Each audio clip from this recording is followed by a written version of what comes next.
방송실 소리 먹지 않게 잘해주세요.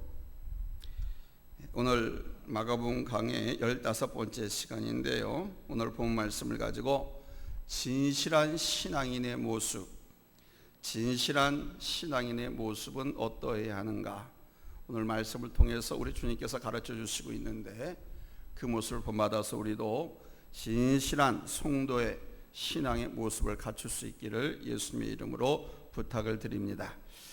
예수님께서 한 회당에 들어가셨습니다. 그런데 그 방문하신 회당에 한 병자가 있었습니다. 그 병자의 증세는 한쪽 손이 마른 사람입니다.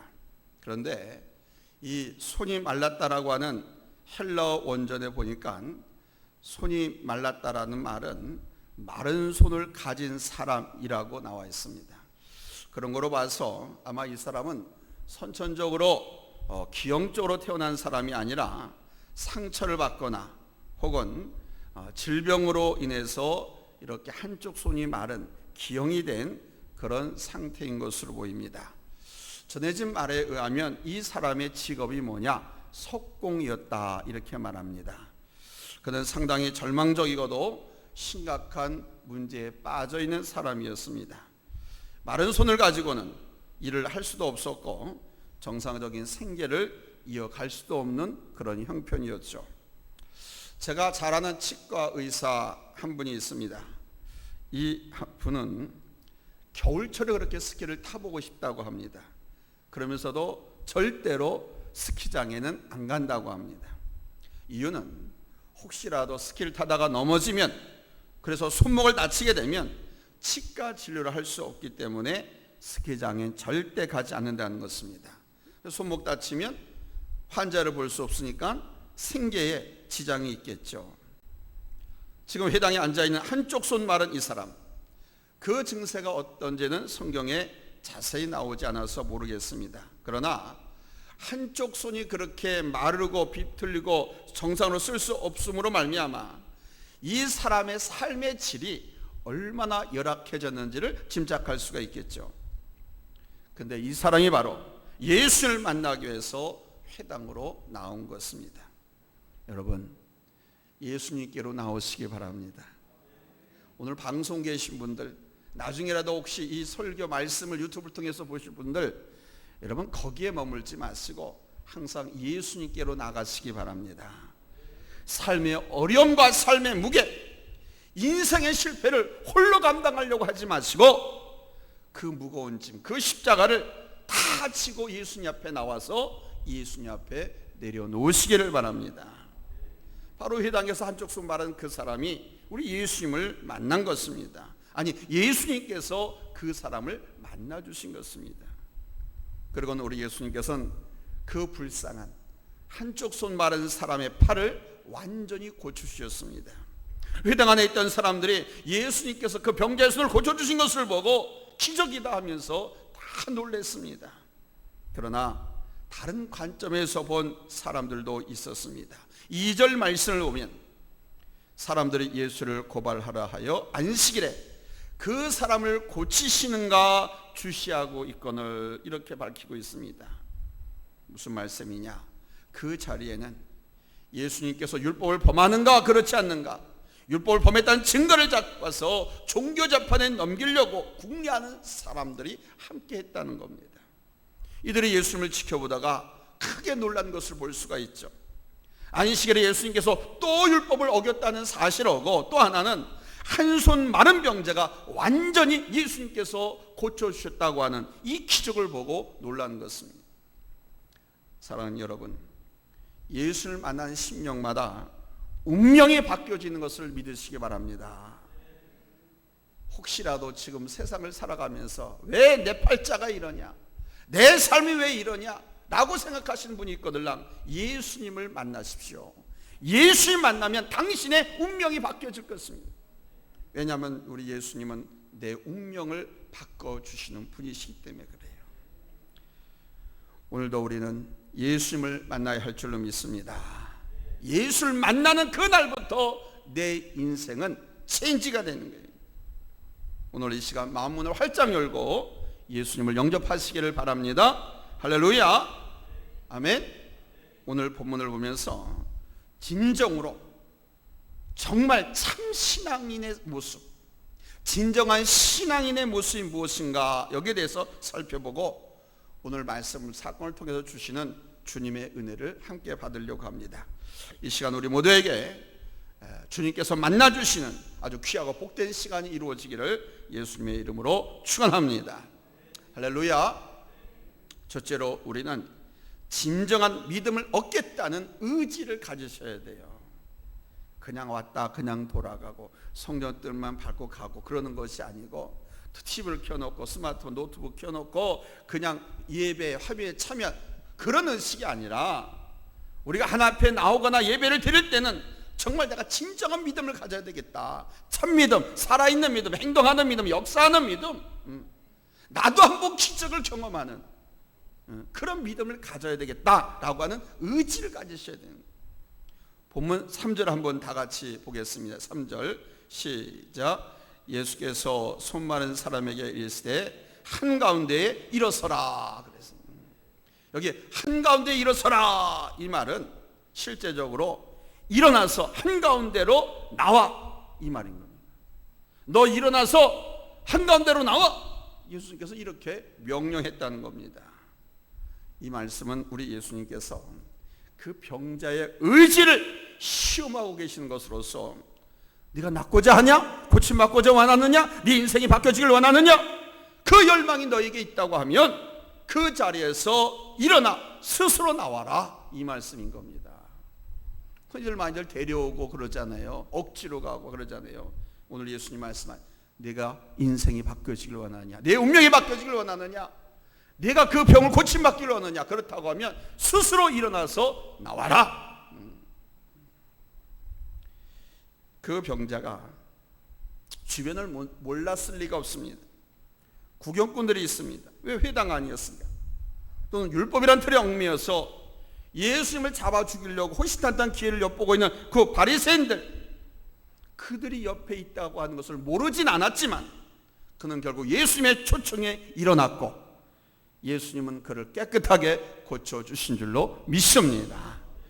하나님의 기적, 내 인생의 체인지는 바로 하나님 예수님 말씀에 순종할 때 일어나는 거예요. 여러분, 신앙생활은 부모가 해주는 것도 아니고 아내가 해주는 것이 아닙니다. 신앙생활은 내가 하는 것입니다. 구원도 내가 예수를 내 주님으로 믿어서 예수의 이름으로 내가 죄를 회개해서 하나님의 자녀가 되고 구원받는 것이지, 내 아내가, 내 남편이 믿음이 좋은 부모가 그렇게 신앙 고백했다고 해서 내가 구원받는 게 아니에요. 신앙은 내가 믿는 것입니다. 구원은 남이 나를 대신해서 해줄 수 있는 것이 아닙니다. 나 자신이 주님의 부르심의 초청에 응답하는 모습이 필요한 거예요. 내가 주님의 부르심에 순종해서 주님을 구주로 영접하고 구원을 받는 것입니다. 따라서 합시다. 신앙은 남이 해주는 것이 아니고 내가 하는 것이다. 그래서 신앙생활이라고 그럽니다. 신앙생활은 마치 수련하는 것과 같습니다. 내가 믿고 내가 축복받는 것이고, 내가 주님께 부르짖어 기도해서 응답받는 것이고, 내가 주님께 필요하고 기도하고 응답해서 능력받는 것이고, 내가 기도하고 주님 앞에 부르심과 초청에 순종해서 성령 충만을 받는 거예요. 내가 믿는 것입니다. 내가 은혜 받는 것입니다. 남이 해주는 것이 아닙니다. 오늘 보면 5절 말씀을 보면 이 한쪽 손 마른 병자가 예수의 명령에 즉시 순종해서 그 자리에서 일어나 스스로 예수께로 나와서 고침을 받았습니다. 우리 예수님은 여러분들 잘 아시다시피 능력이 많으신 하나님이십니다. 전능하신 분이십니다. 그러나 아무리 우리 주님께서 은혜와 능력을 주시기를 원해도 내가 사모하고 내가 은혜를 구하지 않으면 절대로 그 은혜와 그 사랑이 내게로 와닿지 않습니다. 하나님은 사모하는 자에게 주신. 따라서 합시다. 다 같이. 사모하는 자가 하나님의 은혜와 사랑을 입는다. 할렐루야. 사모하는 사람이 하나님의 은혜와 사랑을 입는 거예요. 스스로 주님 앞에 일어나고 스스로 구하고 스스로 사모하고 매달리다가 큰 은혜와 은총을 입는 우리 성도님들 다 되시기를 예수님의 이름으로 축원합니다. 할렐루야. 두 번째는 선을 행하고 생명을 구하는 것이 진정한 신앙인 것입니다. 많은 사람들이 율법 아래 얽매여서 살고 있습니다. 예수님 당시에도 그랬습니다. 그런데 예수님은 번번이 그 율법의 전통을, 틀을 깨트려 버리셨습니다. 안식일 문제도 그랬고, 세리 같은 죄인들과 함께 먹고 마시며 교제하신 것도 그렇고, 율법을 지키는 사람들의 눈에 어긋나는 일이 얼마나 많았는지 모릅니다. 아니, 하나님의 아들이라고 하면, 선각자라고 하면서 어떻게 율법을 몰라? 율법을 저렇게 안 지켜? 심지어는 하나님의 아들이라고 하면서 지금 지 앞에 나와서 눈물로 회개하는 저 여인이 어떤 여인인지도 모르고 저렇게 가까이에 비난했습니다. 그렇게 율법을 지키려고 하는 사람들의 눈에는 우리 주님이 가시 같았어요.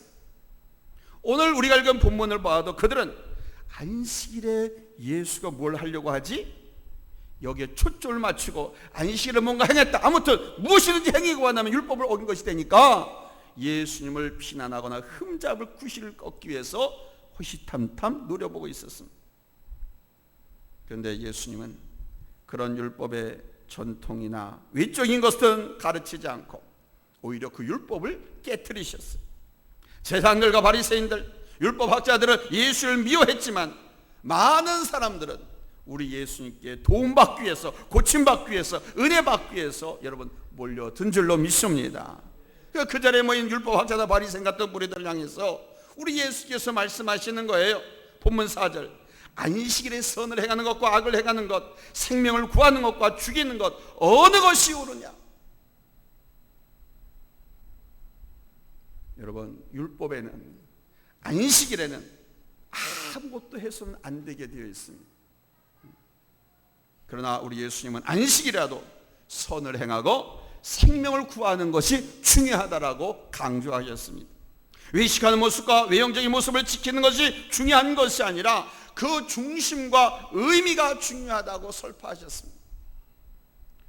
성경을 한번 보시기를 바랍니다. 마가복음 12장 33절입니다.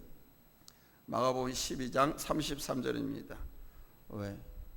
설교 듣기가 괴로워? 그냥 멍이 괴로워가지고 어쩔 줄 몰라 하는 것 같아요. 아파요? 어이.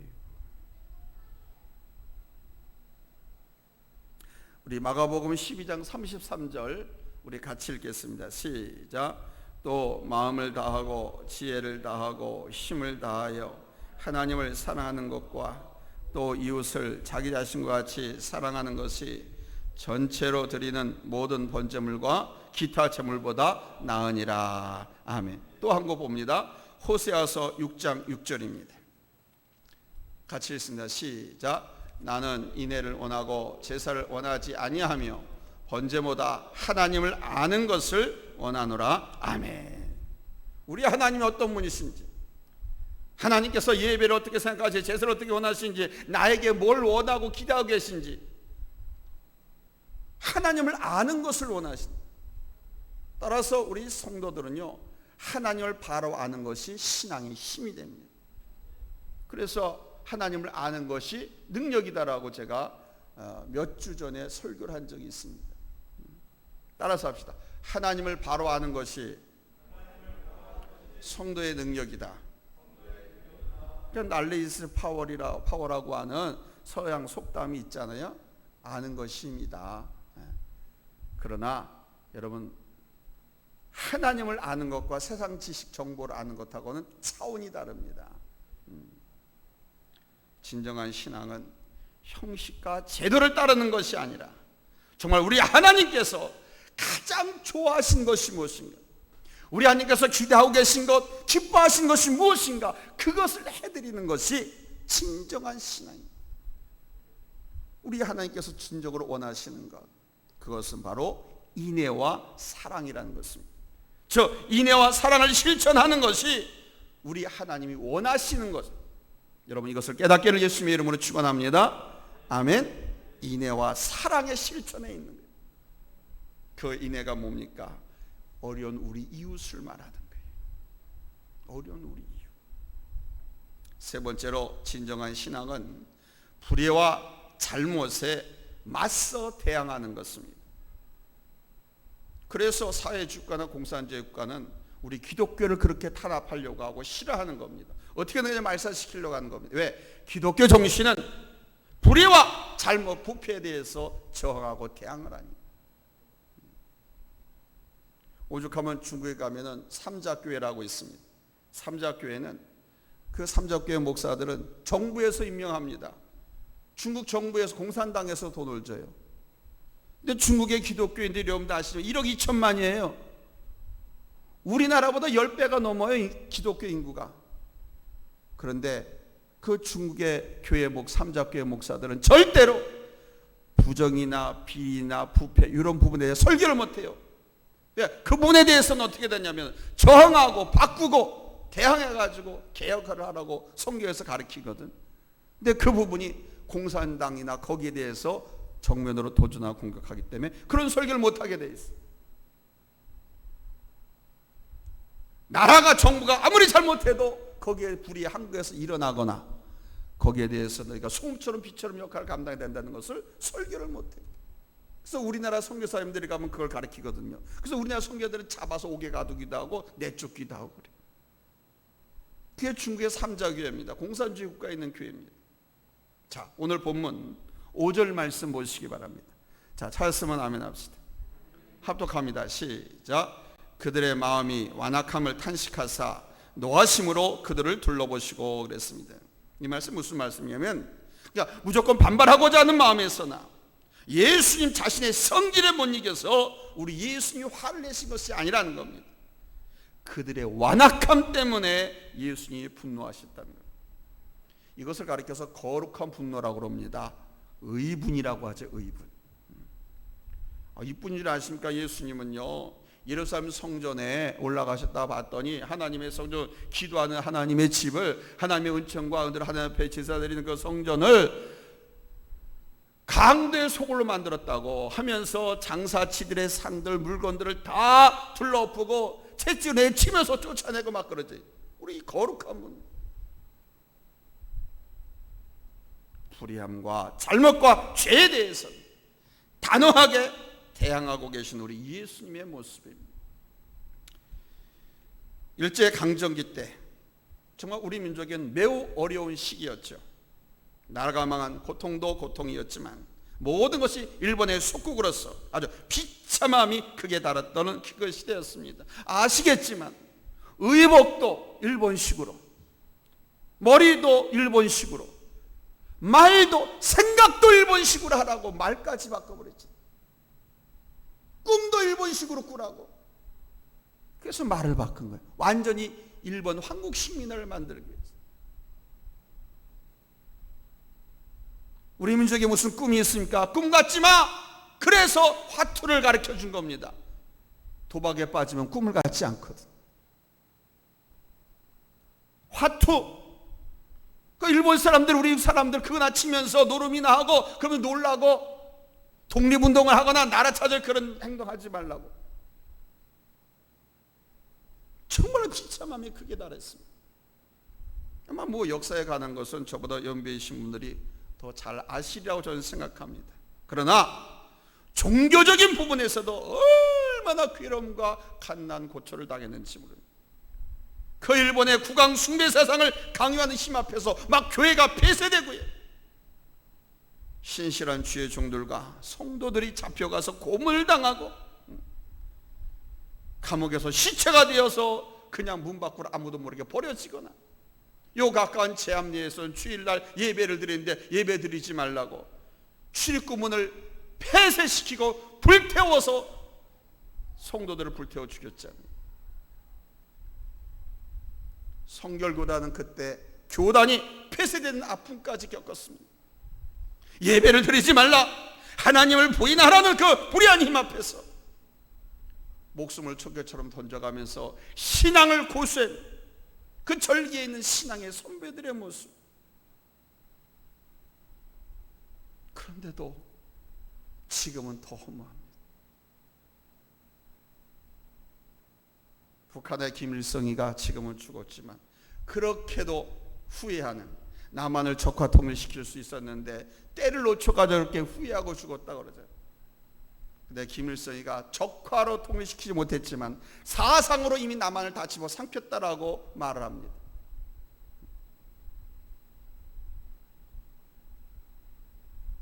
오늘 우리가 살고 있는 이 시대 속에서 예수님은 바로 예수 믿는 사람들의 향기가 상대적으로 나타나고 있지 못하는 것 같아서 엄청나게 안타깝다. 어떻게 보면 저는 그렇게 생각합니다. 목회자인 내가 죽을 때가 이때가 아닌가 하는 그런 생각도 해봅니다. 사람은 죽을 자리를 찾아서 죽어야 그게 가장 명예로운 거거든. 그냥 침대 앞에서 유언이나 하고 편안하게 안방에서 병원에서 임종을 맞이하는 것은 사실은 죄송합니다, 좀 거시기해요. 신앙과 일상생활, 신앙과 사업, 신앙과 가정, 이런 모든 것들이 지금은 서로 따로따로 별개인 것처럼 그렇게들 살아가고 있어요. 성도들, 사회 곳곳에서 아주 쉽사리 찾아볼 수가 있습니다. 하나님의 말씀이 성육신에서 말씀이 생활화되고 말씀 배운 대로 그냥 성도들이 생활하고 해야 되는데 믿음과 신앙과 삶과 생활이 완전히 지금 분리돼요. 예수를 믿고 따르는 사람으로서 불에 대해서 노라고 할 수 있어야 하는데 그런 모습이 전혀 보이지 않고 오히려 정권 눈치를 살피면서 빌부터 가지고 어떻게든지 간에 유지하고 먹고 살려고 하는 그런 모습들만 곳곳에 나타나요. 죄에 대해서 아니오라고 말할 수 있어야 되는데 그저 일상생활 중에 자기도 알게 모르게 그냥 죄악의 모습에 자기도 젖어들어 있기 때문에 그저 합리화시키고 포용하는 그런 모습을 보여요.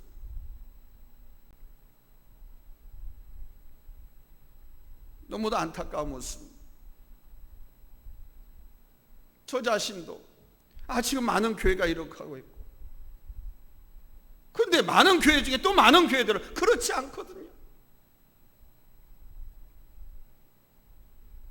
아무튼 이 안타까운 시대 상황 속에서 교회가, 우리 성도들이 바르게 살고 바르게 행할 수 있어야 하는데 이 시대 속에서 지금은 그런 모습을 찾기가 어렵습니다. 그래서 생각이 납니다. 내가 마지막에는 믿음을 보겠느냐? 세상 사람들 가운데서 하신 말씀이 떠오릅니다. 그게 주의 종이나 성도들이나 누구나 할 것 없이 예수 믿는 사람들에게서 이 마지막 시대에 내가 믿음을 보겠느냐? 라고 주님께서 탄식하시는 음성이 맞죠. 오히려 신문에 사회면을 오르락내리락 하면서 비웃음과 비판, 조롱의 대상이 되고 있습니다. 예수님이 향기를 발산해서 사람들에게 세상의 은혜를 끼치기는커녕 오히려 전도의 문이 닫히고 교회의 순기능, 은혜로운 모습들은 다 감춰지고 있습니다. 여러분은 어떠십니까? 사랑하는 여러분, 진정한 신앙은 불의와 부패, 잘못됨에 대해서 분연히 일어나서 대적하는 것이고 하나님의 자녀답게 사는 것이 진정한 신앙인 것을 깨닫기를 바랍니다. 마지막으로 네 번째, 진정한 신앙은 사람을 회복시키는 데 있습니다. 여러분도 기억하시겠습니다만 이거 믿지 않는 사람이나 믿는 사람이나 교회를 다니던 사람이나 안 다니는 사람 다 알고 있어. 1990년 10월 대한민국 정부를 휩쓸고 지나간 시한부 종말론자 10월 휴거설, 그때 그들의 교회들은 대단한 것처럼 보였지 않습니까? 1992년 10월에 예수님이 재림하신다, 이 지구는 종말을 맞이한다, 아주 겁이 날 정도로 대단하게 움직였던 사람들, 조직들이었습니다. 그런데 그 사람들은 아시는지 전부가 신흥종교에 속한 사람들이 아니었습니다. 모두 다 기존 교회에 예수님을 잘 믿던 사람들이었고 건실하던 교회와 성도들이었습니다. 그런데 그들에게 시한부 종말론이라고 하는 사이비 이단 사설이 들어가면서 그들에게 이상한 변화가 일어나기 시작했습니다. 가정이 깨어지거나 상처받는 일이 생겼고요, 당연히 생업이 포기되었고 사회와 격리되고, 이제 모든 시각이 지구의 종말, 세상의 종말, 예수님의 재림 시각으로 보여지니까 그냥 모든 세상 일이 적대적으로 보였습니다. 세상의 사업, 공부, 일 모든 것이 이 시한부 종말론자들에게는 적대적으로 보였다. 이게 하면 안 되는 거 없애는 거에 대해서. 불쌍하게 그때 얼마나 많은 목사들이 거기에 빠졌습니까? 얼마나 많은 목사들이 거기에 빠져가지고 교회와 성도들 같이 들어갔습니다. 그래서 그때 교단에서 제명당하게 됐죠. 그런데 그 당시에도 그들은 당당했고요, 우리들이 잘못됐다고 막 고집 부리면서 소리를 지르면서 막 기도했습니다. 그러나 그 사건이 지나간 후에 그들은 거의 실성한 사람들이 되었습니다. 사람 만나기를 기피하고, 왜? 그렇게 당당하게 외치고 소리치고 다녔던 그들, 당신 신앙이 잘못됐어, 너희 교회가 잘못된 거야 하고 외쳐댔던 그들이 1990년 10월이 지나갔는데도 아무런 변화가 없자 어떻게 됐습니까? 다 실성해버렸습니다. 사람을 만날 수도 없는 겁니다. 이웃관계 다 깨져버렸습니다. 교회를 부인했습니다. 가정도 깨졌고. 그런데 듣기로는 지금도 저 강원도 두메산골 어디에 깊숙한 기도원의 자리를 잡고 또 종말론을 부여잡고 있다는 그런 소식이 들려옵니다. 그 중에 새롭게 또 등장한 것이 바로 여러분이 잘 아시는 신천지. 사랑하는 성도 여러분, 진정한 믿음은 사람을 온전하게 하는 거예요. 진정한 믿음은 가정을 온전하게 하는 겁니다. 진정한 믿음은 교회를 온전하게 세우고, 진정한 믿음은 국가와 민족을 온전하게 만들어가는 겁니다. 예수님을 찾아왔던 그 수많은 사람들이 영적인 부족함과 갈급함에 충족함을 받지 않았습니다. 예수 옆에 찾았던 수많은 병자들이 그 육신과 영혼의 자유함과 치료를 받지 않았습니까? 본문 5절에도 예수님 앞에 왔던 그 한숨 마른 사람도 회복되었더라, 깨끗함을 입었더라, 이렇게 증거하고 있지 않습니까? 그러니까 예수님 앞에 나오기만 하면 그 많은 문제투성의 사람들도 온전하게 치유되어지고 온전함을 입고 여러분 새로워짐을 여러분 믿으시기 바랍니다. 그래서 예수님 앞에 생활하는 것이 너무도 중요한 거예요. 방송이나 유튜브나 어떤 책을 가지고 예수를 만날 수 있는 게 아니에요. 거기서는 온전한 치료와 온전한 만남이 없어요. 지적 주님의 몸된 성전에 나와서 부르짖고 기도하고 은혜를 사모하면서 마음을 활짝 열면 여러분 주님을 만나고 거기에 치유의 역사, 회복의 역사 여러분 나타날 줄로 믿습니다. 예수님 앞에 나왔던 많은 무리들은 온전하게 하신 우리 예수님처럼 먼저는 우리도 예수님 안에서 온전함을 입는 성도들이 되어야 할 줄로 믿습니다. 아울러서 먼저 구원받고 먼저 믿은 우리도 예수님의 제자들로서 영과 육신이 온전하게 회복되기를 위해서 기도로 서로 돕고 여러분 서로 섬기시기를 바랍니다. 그러나 우리 기독교는 스스로의 신앙입니다. 형식과 제도에 치우치는 신앙이 아닙니다. 우리 기독교는 불의와 죄와 잘못에 대항하고 일어서는 프로테스탄트입니다. 개신교를 프로테스탄트라고 그러잖아요. 그 중에 장르가 프레스비테리안 프로테스탄트 처치.